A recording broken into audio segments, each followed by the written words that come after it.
Okay, Karen, what should we do today? How about today's program? I explained to you how Canada stole our underpants and everything else. And how X will become the world's first global newspaper with the first global editor of X News coming.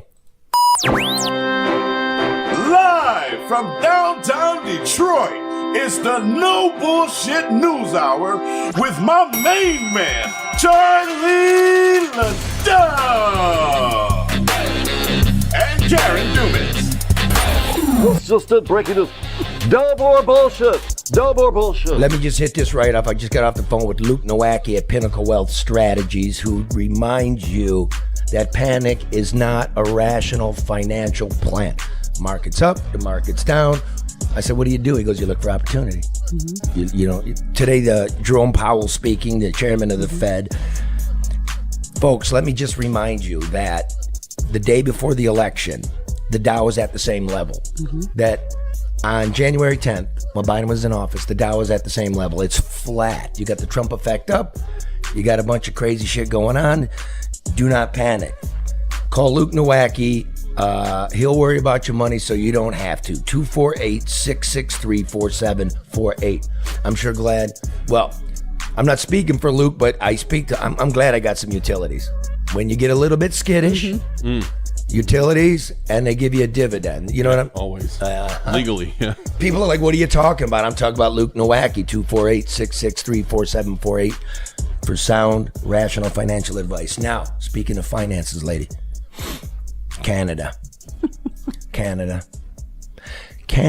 stole our underpants. You can tariff this. Are they boxers or are they? They're like all of them. Okay. It is. They stole your panties too. Lingerie. Oh, what? I can't get that out. Let me just put some coffee down. Here we go. The point was they're hitting everyone. I got you. Oh God. Okay, so listen. If you are listening, you definitely want to go to X, Charlie LeDuff.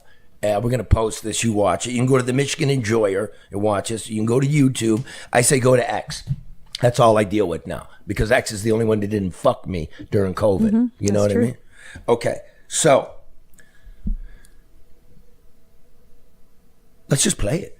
All right.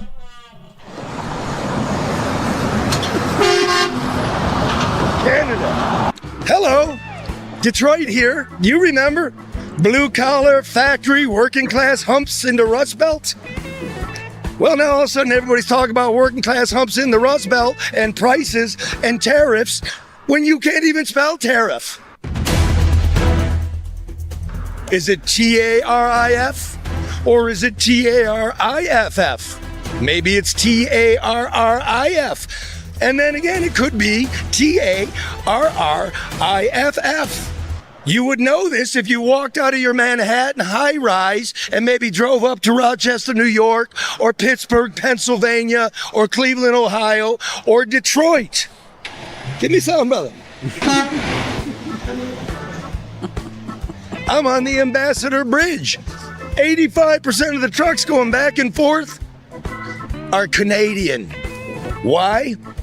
Because the Canadians have been fucking us for the last 30 years. Let me explain. Nafta is 30 years old, but there's no free trade, not really. The Canadians refuse to compete. We sent stuff to Canada, and they tariff the shit out of it. Butter, 300%. Milk, 270%. Cheese, 250. Chicken, 240. Eggs, 150. Copper and steel, 50%. Aluminum, 25%. And cars, 45%. And Canadian cars, we don't tariff Canadian cars. In fact, Canada doesn't even have any car companies. Those are our car companies over there. But still, the Canadian auto worker makes a couple of dollars more an hour than the American auto worker, and his car's still cheaper. Why? One, because of the tariffs, and two, because Canada pays for the health care of the auto worker. In the United States, the big three has to pay for it. So how does Canada afford health care for its auto workers?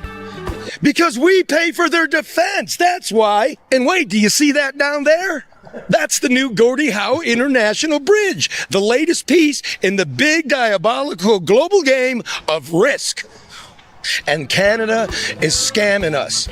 They pay for the bridge, and we get not only the smog, but we get Chinese and German goods being dumped into the U.S. as Canada takes a middleman piece, and we lose the jobs. Just take a look at this map.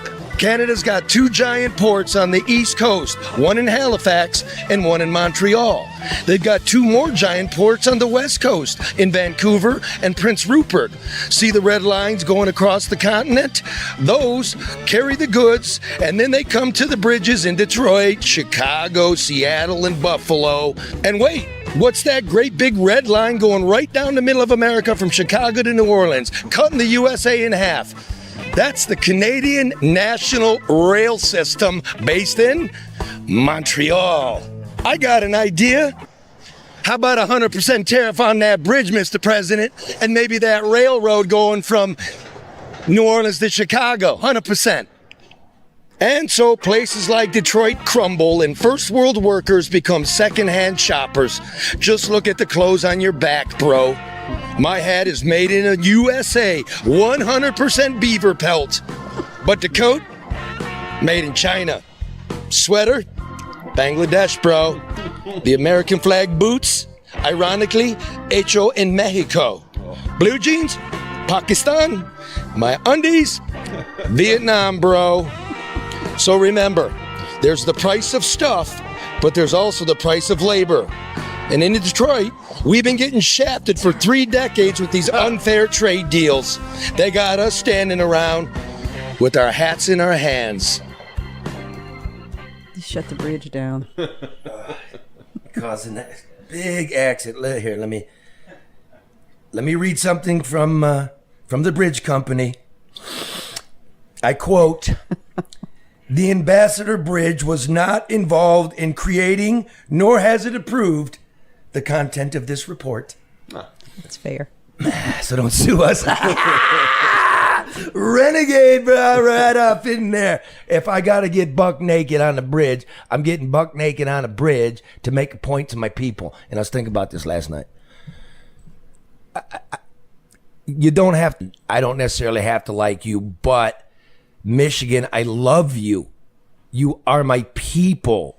I'll fight to the death for you. Even if we don't like each other, we're in it together. And I've just been thinking about, I'm old enough to have been working before NAFTA. I'm old enough to remember when we made our own stuff, that you could afford a car. Everybody's talking about prices, but they don't talk about the price of your labor. And you could afford a house and a little shack near some water somewhere. That's what we were about, and it's gone. It's true. And you're trying to tell me that if I don't buy underpants from Vietnam, or take a wage cut, somehow everything implodes? But Charlie, what's the manufacturing of all those things here? I mean, they're not even made here anymore. So do you even have that as an option? Well, I think the time is now or never. Right. Right? Because if you think economically and rationally about it, tariffs what? All of this stuff was ours. Like Canada doesn't have a car company, and Mexico doesn't have a car company, and China doesn't have a smartphone company. And who had weaving looms in Vietnam? That was actually our own companies that did that to us. And we let it go. If you look over the time of all of this shit, the productivity of the American worker has skyrocketed, meaning for every hour you work, how many dollars did you make, right? It's skyrocketed. And yet Technology helps with that, but yeah. Absolutely helps with that. Technology really helps with that. It's great. And you have less employees, so technology plus less employees. Still, why have the wages in Michigan in the last 5 years fallen by 3%? Not gone up by 3%. So you get rammed that way. Do not believe the mainstream media about the economy. For instance, stock market. We just talked about, oh my God, it's up. The stock market. 93% of all stocks owned in America are owned by 10%. 10%ers own 93%. Now, 62% of American households own stock during the 401k, right? But so that means, what would that math be?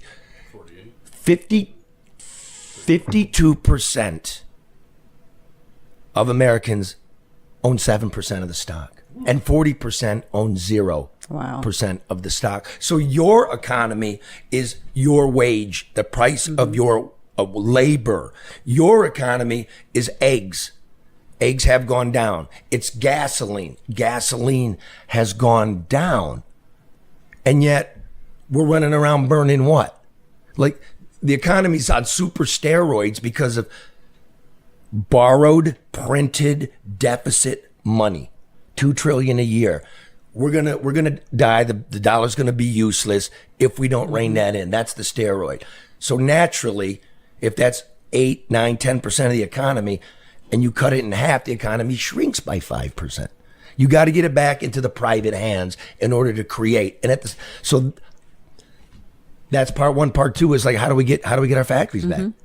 No one's saying, I'm going to punish you. You see everything Canada did to us over 30 years? It was supposed to be free trade, but it's not.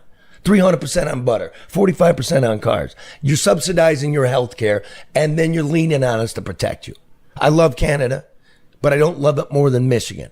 So let's talk a little bit about, Charlie, or explain why we are losing manufacturing here in not just the country, but especially in the state. Think about how many factories we've lost, you know, I mean, in terms of your governor saying that she's going after, you know, talking to the manufacturers and they go and relocate someplace else. She's a dipshit. They don't respect her. Remember, she started handing out billions to even the Chinese, the Koreans, GM, the big bloodsucker stock owner right here.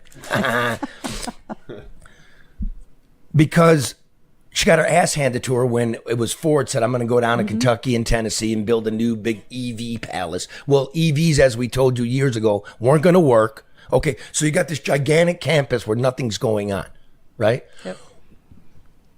Ford Motor Company ostensibly is an American company, but it's not anymore. Why don't you bring the Mustang E, the electric Mustang that you're building in Mexico, and you bring it up here and put it in that campus that we just gave you shitloads of money to build? Why not that? But that's the question. Why not? Well, there you go. Because everybody was so myopic, so nearsighted, that nobody pushed for it. Now, I'm telling you, Democrats, what I just said here, this is the soul of what the party used to be. This is why I listened. This is why you listened. And you guys are running around burning Teslas now? What the fuck kind of party is? It's meat and potatoes and leave me the fuck alone. Right? And making TikToks. Don't forget they're doing that too. Yeah, well, we don't do TikTok. Here we do X. Isn't that right, Johnny boy? I'm saying they're making the videos. Yeah. X is way better. We're going to get to, he's being real cool. Well, John, let's just bring you now. John Stoll, the global director of the new global. Oh, that's interesting. I like that. He's got his own ding. So every time we have him on, that's his sound. His own bid. He's the director of X Global News. We'll get into that, what that even freaking means in a little bit. But John, you were a columnist for Wall Street Journal. You covered Detroit. What's your take on the rant there and the piece and what I've been saying? Am I incorrect?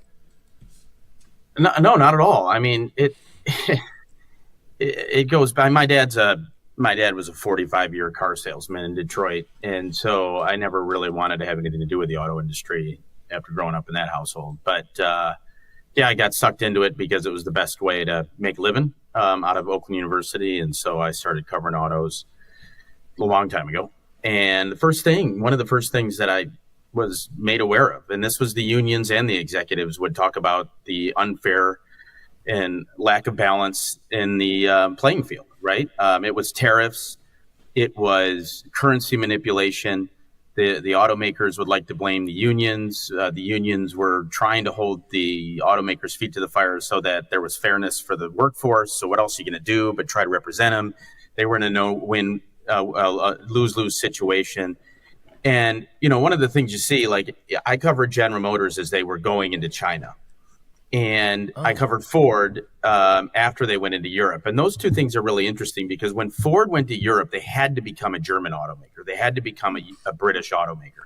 They couldn't pretend that they were the Japanese coming in with great solutions and just love us because we're a Japanese automaker. It was, we're one of you. And that's the game that the Chinese made General Motors play. And now General Motors is taking it on the chin. But for years, they were growing because they played like a domestic.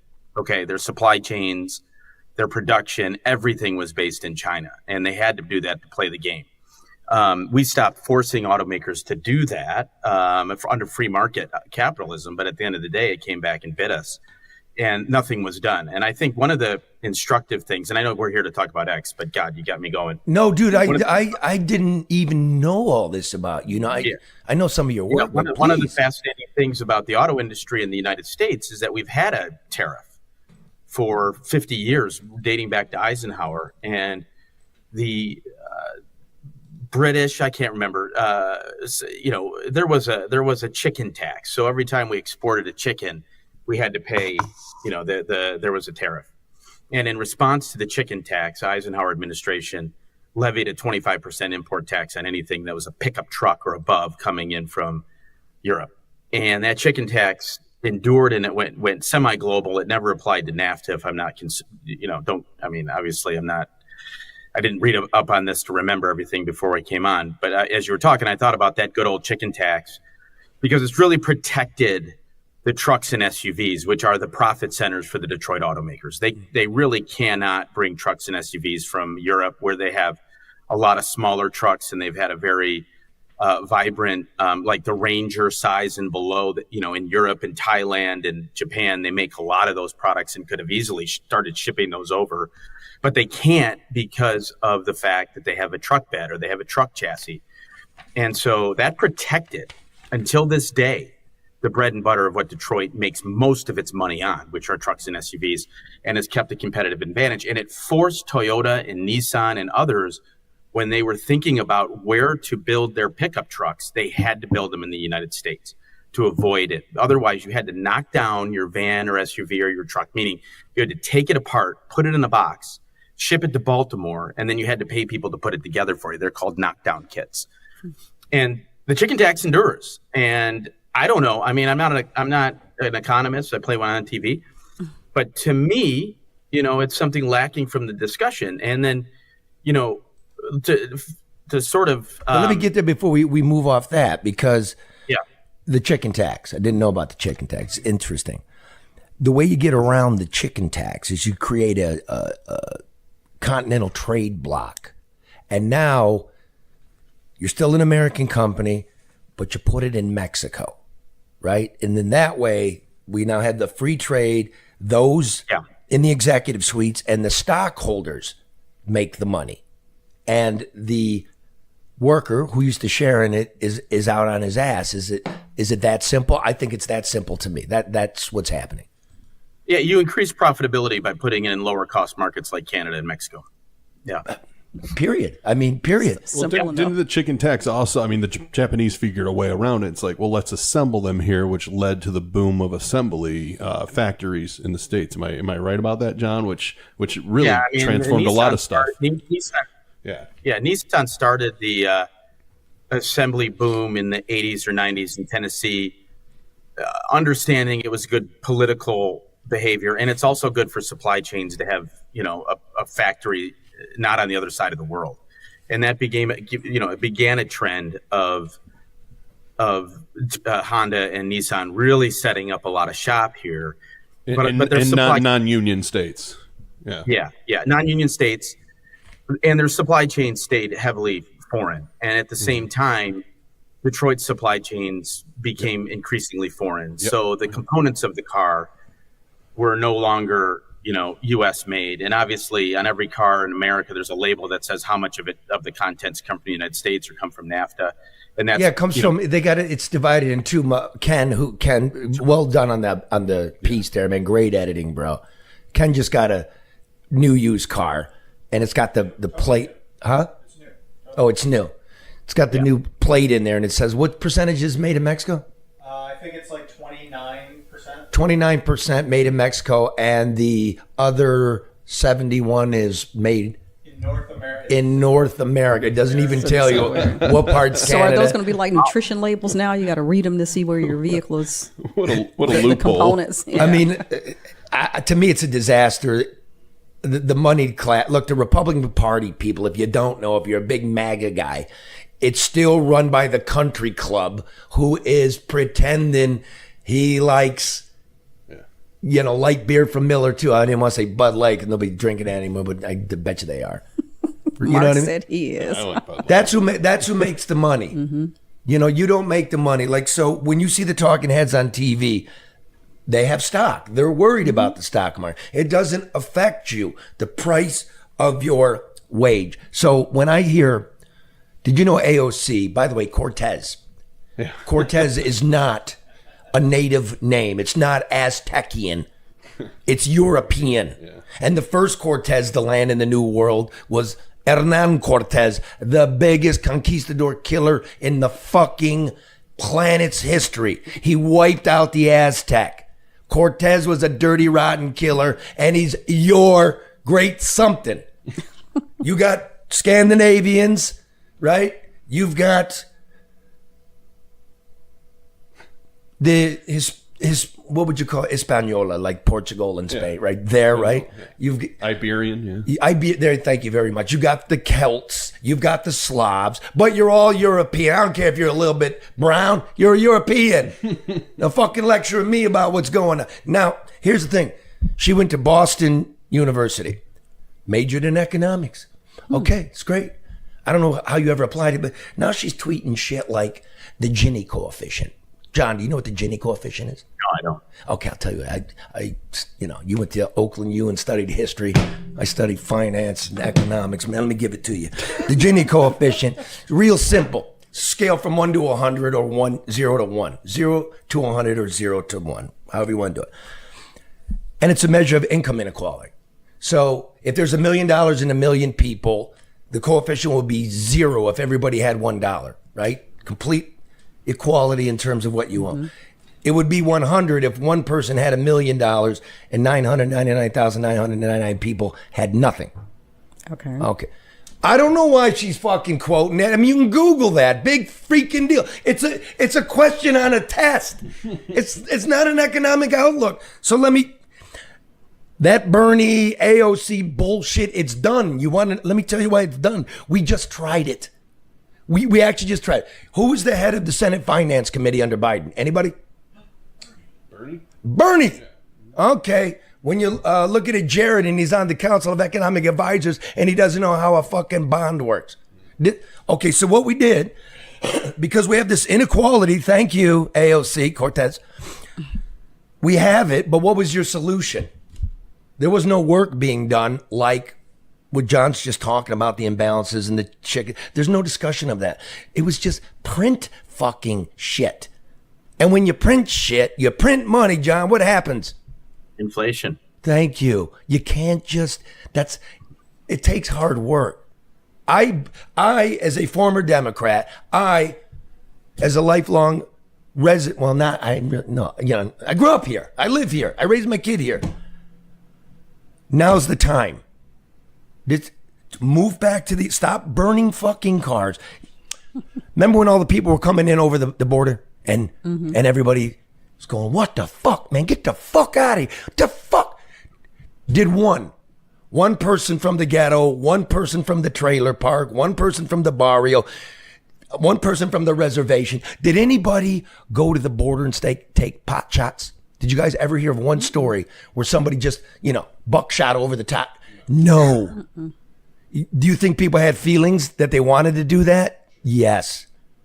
Did they? No. Because we're good people. It's the right thing. You put up with it until you have possession of the, law and order in your hand in the office. And a solution. Yeah. So why is it now? Why am I seeing these things? Shut the fuck up. If you put a key on, I can't afford a Tesla, but I can't afford to wait around to charge the shit is what I'm saying. That's not, no. I like the way they look, but I'm not charging anything. They're top notch, man. They're like 0 to 60 in what, like 3, Mark? Fuck. They're good less looking. parts. I like the way they look, but I don't want an electric vehicle. All right, let me remind you that if you're an entrepreneur looking for safe and socially responsible real estate investments, give Archangel Senior Management a call at 989-614-0416. Be an investor and be part of a community where elderly people have a good, healthy, nutritious, and vibrant end of life. I'm going to have him on. Yeah, you should. I like Joe. He's a good guy. Because the lockdown orders for Whitmer and going into the nurse, that's coming up. And we're 5 years out. And Joe was like on the board of directors of assisted living. So this guy, I'm going to have him on. I'm going to call him. Remind me to call him. Call Joe LeBlanc at Archangel, 989-614-0416 for ethical, genuine investment opportunity in long-term care. Let's play Bernie. Do you have him? Yeah. Stay with me, John. Well, We're you gonna know, get when to it X. rains, the power goes out. And when the power goes out, the internet goes out. When the internet goes out, I call my friend Matt and Bernie at XG Service Group. Look at Bernie here on his hands and knees, giving it everything he's got. Look at that man crack. So busy, he forgot to wear a belt. There's Matt right there getting the board together. That's 734-245-4100 if you need Matt and Bernie to come take care of your voice over internet, your security cameras, off-campus access control, Wi-Fi, and cameras for homes and business. They'll design it for you. You got restaurants, they do drive-through systems, railroad cameras for public safety, total wireless camera systems for your home and business. Yeah, that's right. Call XG Services at 734-245-4100. I'm Grace Karos, and I'm third generation of American Coney Island. People say Detroit's a comeback city. I say, where you been? We've been here for over 100 years. My family's been here on the same corner, serving our famous proprietary American Coney Island hot dog. So like always, we're keeping things fresh, updated, and new. We'd love to have you come downtown and visit us, but if you can't, you can always go to AmericanConeyIsland.com, order a Coney kit, get it delivered fresh right to your door. I'm just going to really say, when my daughter was younger, we went out to Nevada to see Mike Carlisle, the greatest homicide detective ever in the history of Detroit, solved 125 murders. That's a shitload. We went out there, going to go visit him. I sent a Coney kit before we got on the plane. When we got there, he picked us up from the airport, and we walk up to his door, and he looks at it. It was there. And he starts crying. Oh, wow. Because, yeah, to him, he goes, it was the only place that was open 24 hours when he was doing the death beat. And man, he put the paper hat on. He was so happy. And it's such a good product. AmericanConeyIsland.com. Now, I got breaking news.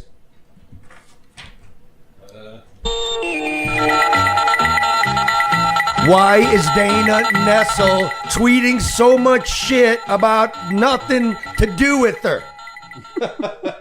Are you running for something, Madam Nessel? Are you gonna run for the U.S. Senate seat or the state Supreme Court? I wouldn't bet on it because breaking news.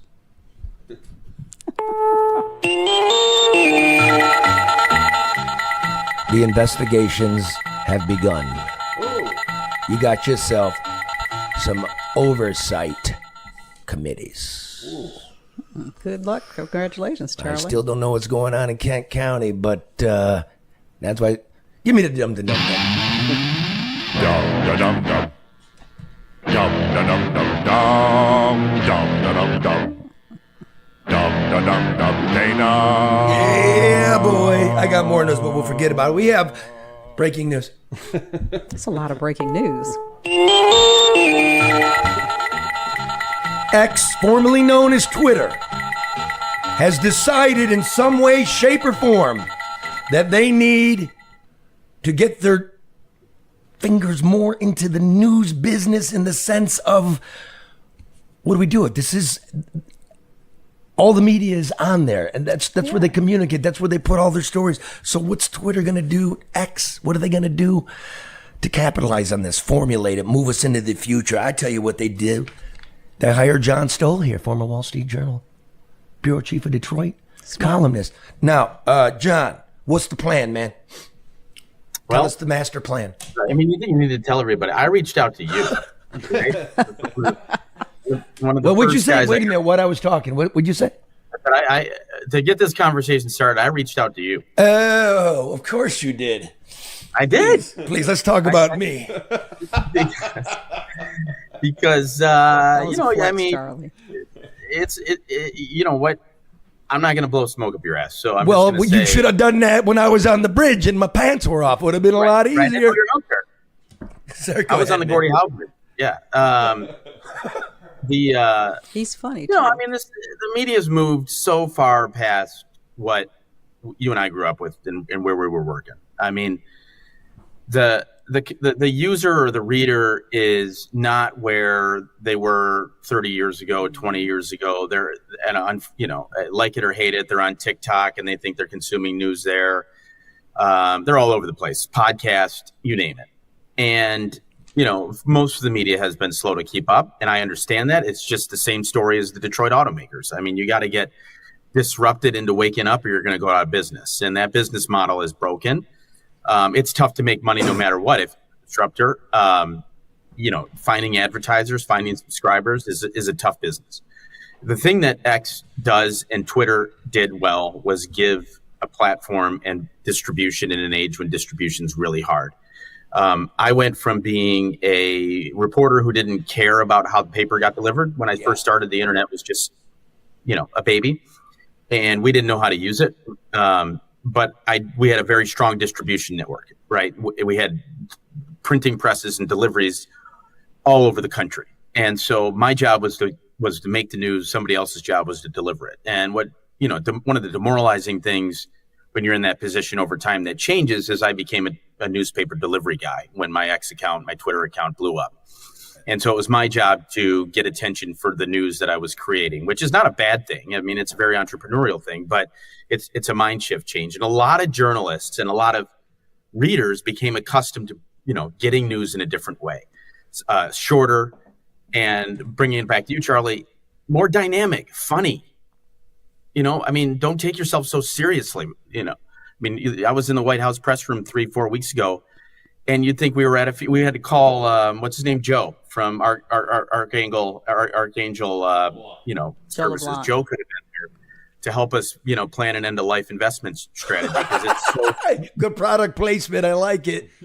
yeah, and you're just like, hey, we all put our pants on the same way this morning, and we can show a little. That's 989-614-0416 for ethical. But you remember being in the media at one time was a big deal. You saw people on television, everybody looked up to them. They were this larger than life figure. And then platforms like X, formerly known as Twitter, made everybody accessible. Everybody had an opinion. Everybody could talk. So it kind of took a lot of the air out of that inflated perception of people in the media.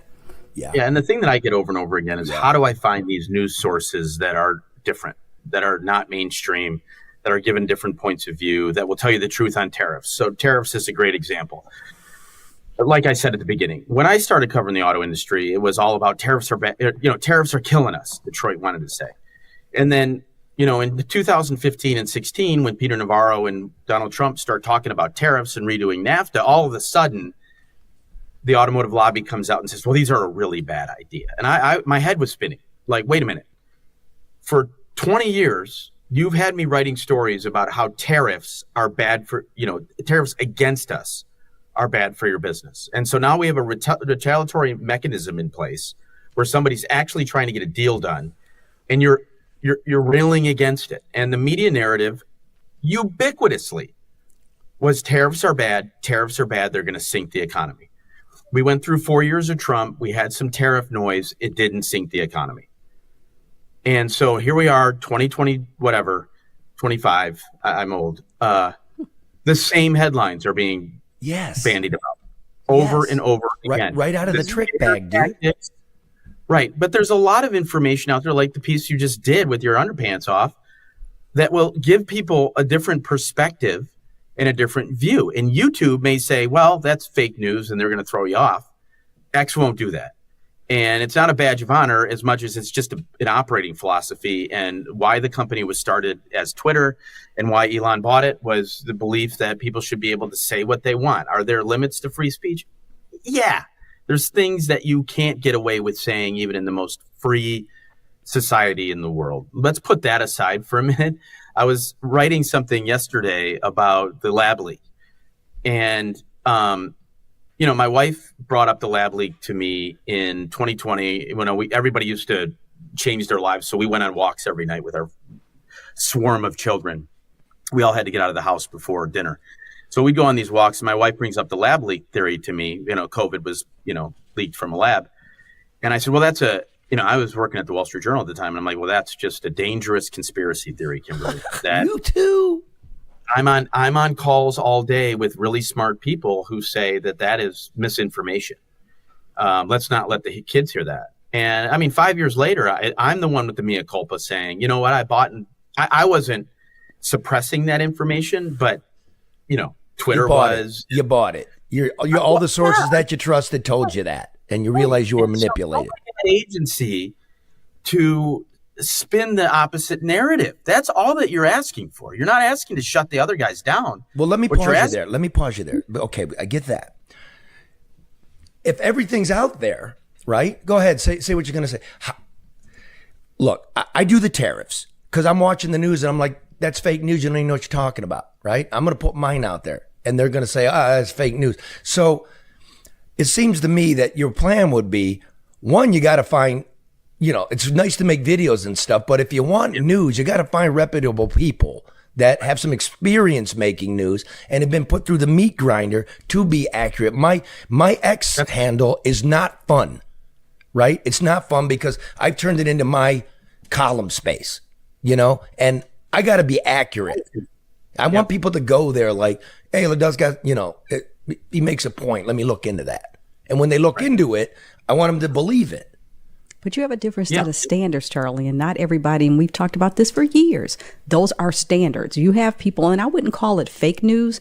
I would call it incomplete news because the research isn't there. The homework isn't there. The other side of the story is not there. So people are getting very myopic slices, subjective presentation of what they want you to think and what they want you to believe. Yes. And you're giving them the whole story and say, this is what's happening. Now, what do you think? So now it's so funny you say that because we have John Stoll, the global head of news for X. John, what's the plan in order to get people to find that, or is it's just going to remain the Wild West? It's not going to. There's going to be a Wild West aspect, and that's not a bad thing. No, it's a great thing. This is the world we live in, but I do think I am a X user. In full disclosure, after I left the Journal, I left Twitter, and that was before Elon bought it. And I don't know that Elon's ownership of it would have made a difference. I was worn out. I was worn out from the battles, blah, blah, blah. Yeah. So I took some time off and I came back and realized that there is a community if I'm open to it, there's a community of news creators out there who aren't mainstream media, full stop. They aren't singing off the same songbook that MSNBC, the New York Times, Washington Post have been singing. It's an echo chamber. Okay, they're competing with each other to be first with the same opinion, to be loudest and most provocative with the same opinion, and that's an industry, and it will persist. But there's also another side of it where people are thinking for themselves. That I was listening to, of all places, the Ben Shapiro podcast. And I was like, is he even allowed to say that? Is that legal to say that? And I'm starting to think, like, why am I conditioned to think that even if I don't agree with the opinion, that opinion should be, withheld from the public. And so there are standards. And that's a big piece of what my job is to make sure that there's a standard for trust, which, by the way, nobody trusts the mainstream media. So trust ain't the issue. Accuracy, that there's a commitment to accuracy, but I'll tell you, in every newspaper that's delivered every day, there are inaccurate things. And so nobody has solved the trust issue or the accuracy issue, and that there's integrity, that I'm not lying to my audience. And the internet, particularly X, with the way that we've created community notes and other safeguards, has a funny way of calling bullshit. Okay. Mm-hmm. And so if your piece on tariffs, standing on the bridge, has something wrong with it, I guarantee you somebody will punch back. And the onus is on you, Charlie, to be like, no, this is where I got the information, or you're right, I was using the wrong information, whatever it may be. There isn't a mechanism except the letters page, which is highly curated at a newspaper. There hasn't been traditionally to say, wait a minute.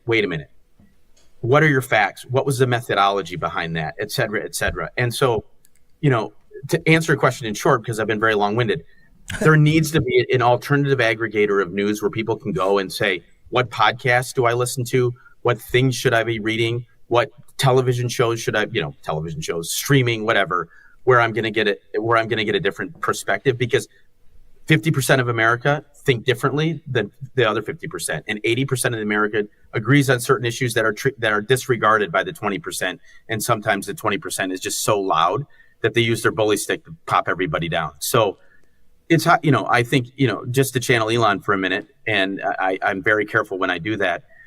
I think he's very eager to see a platform that gives agency and gives voice to these alternative sources, and at the same time gives a pathway for legacy media to continue to be on the platform, distribute and partner with us in ways that make sense. There you go.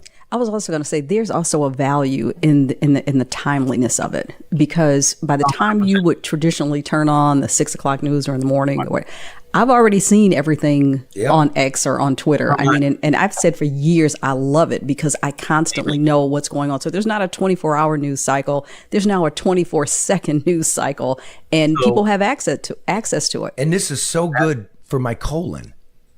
You know what I mean? Right. By the time I'm done with my morning toilet, I'm aware. So, Jenna, let me give you, as I see this, I'm looking at X right now. Yep. There's these headings for you. For you is the algorithms reading you. It knows what you like. It's the going to send you tariff. Yeah. Yep. That's where they spend it. Then there's trending, which is, okay, I can see what everybody, what's the zeitgeist? What's everybody talking about? Okay, you can geolocate that. I can do Michigan, I can do United States, I can do the globe. Then there's this thing called news. And that basically is AI generated shit. It reads like New York Times headlines, sparks debate, right? I think because I'm already getting my algorithm feed, that the news should be rebranded editor's choice. And that these are the things that the human beings at Twitter think are sound, and we'd like to show them to you. Also, everything that I see on Twitter, from the big boys that you're talking about, big girls, it's all like Ben Shapiro's talking about, what Tucker Carlson's talking about, what Rachel Maddow's talking about. But there's a huge amount of interest, a huge hole, and a bunch of money to be made in local news. Like if X had some people they trusted in Detroit and a couple people in LA. Huh? You know anybody in Detroit, let me know. Oh, well, okay. Send it. Hey, so that's what I would do. Can you make my tariff piece not go viral, but do you guys have of course you have the ability to push that out. You could algorithmic that and say, take a look at this, right? Algorithmic it would be if it goes viral. We have super users, and so that's another way, is to try to get it on the main and there are tricks to making.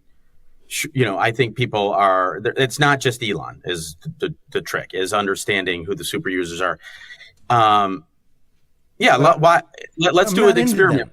Yeah, let's do an experiment. Hook me up, bro. Let's see. Because I'm not into the super user bit, because one little thing about like getting monetized on X is you need 5 million impressions every quarter. Every 3 months, it's got to go to the super users, right? So you got to follow the super users and all of that bullshit.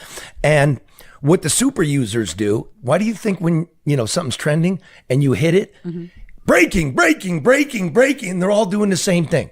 You know why they're doing it? To get some impressions. So it becomes a parrot. And John, at what's your Twitter handle or X handle? At John Stoll, right? STOLL. So if you're a really good reporter, knows how to make good videos, you just drop them a DM. Is your DM open? Yeah, it's open. Yeah, or look, just I read them all, and if you have trouble with your X account or you want to send me good stuff, either way, yep.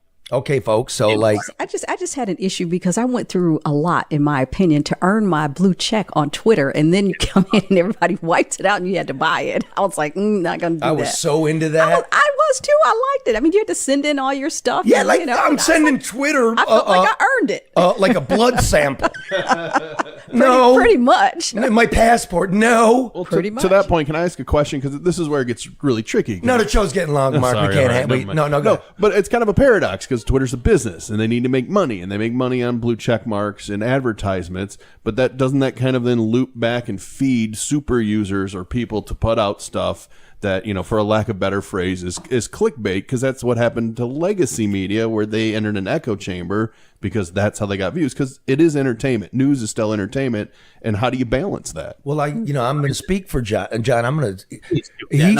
He's looking for original stuff. So it's not just echo chamber. So there's a person involved who can say, yes, there's a little bit of editorial process, be it Rachel Maddow or Ben Shapiro or whatever, or Charlie LeDuff, who does research instead of just spewing out there, the Holocaust isn't real just to get eyeballs and get Cortez stuff like that. I mean, that's a tricky balance, and I don't know how X does that. Let's ask. One of the things about that, the AI.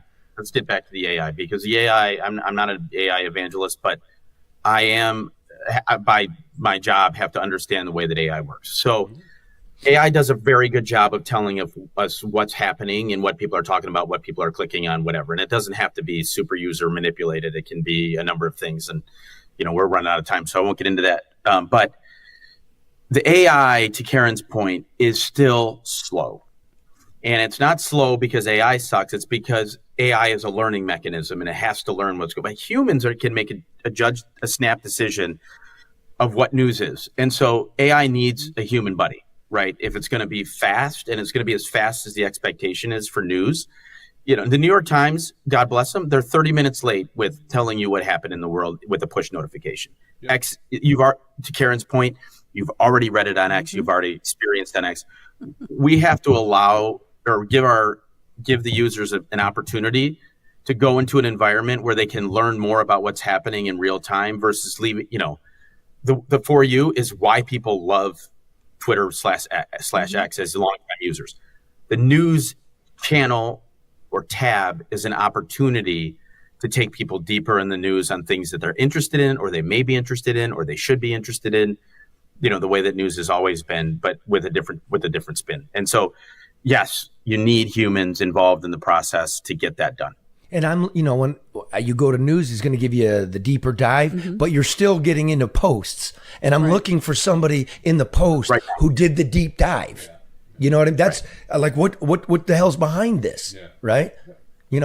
Whatever. You can pick a million stories, but I think what's old is new and what's new is old. And I mean, I wish you luck. I don't know how you create a network, which is basically bureaus, which is like how the AP worked, but you don't want to duplicate. Obviously, you're not giving contracts. You don't want to do that. No, but it's sort of a model. Like there are really talented people out there who, and again, I mean, last show I got a little bent out of shape when an internet personality is talking about we're the media now, and I'm like, you are the media, but you're not the press.